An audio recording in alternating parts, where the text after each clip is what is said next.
शिक्षा नियम रे बड़ परिवर्तन फेल होइतिबा पंचम अष्टम पिला पास हेबे नाही। आसंतु जानिबा एहार सर्विसेस खबर विषय पिलामानंकु मागणा एवं बाध्यतामूलक शिक्षा तथा आरटीई नियम 2010 रे केंद्र सरकार बड़ परिवर्तन करिसेंती। एहा अंतर्गत नो डिटेक्शन पॉलिसी समाप्त करा जायछि। नूतन नियम अनुसार वर्तमान पंचम एवं अष्टम श्रेणीर वार्षिक परीक्षा रे फेल होइतिबा छात्र छात्री माने पास हेबे नाही। तेबे फेल होइतिबा छात्र छात्री माने 2 मास मध्यरे पुणी परीक्षा देबार सुजोग पाइबे।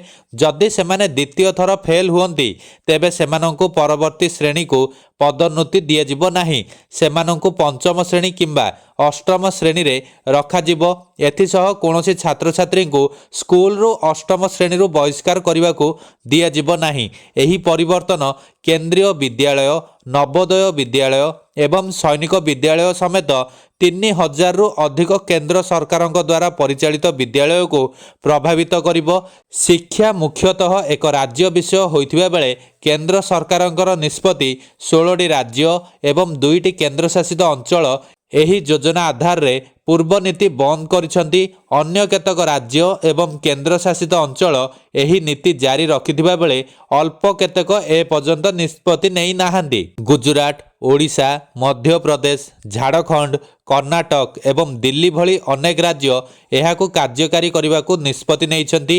एथिसह केरल परी केतक राज्य मध्य एही निष्पत्ति को दृढ़ विरोध करुछंती। केरल कहिछि जे नियमित परीक्षा छात्र छात्री ऊपर चाप बढ़ाइब, जहा द्वारा ड्रप आउट हार को वृद्धि करिब।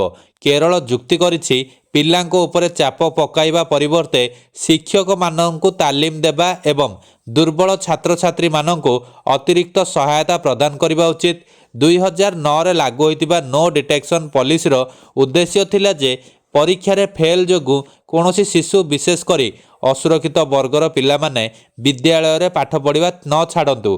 तेबे समालोचक माने कहिसेंती जे एही नीति छात्र छात्री अध्ययन प्रति गुरुत्व को ह्रास करिबो। बिना ज्ञान रे छात्र छात्री माननकु परवर्ती श्रेणी को पठाइबा, जहा द्वारा सेमाने उच्च स्तरीय परीक्षा रे विफल हेबे।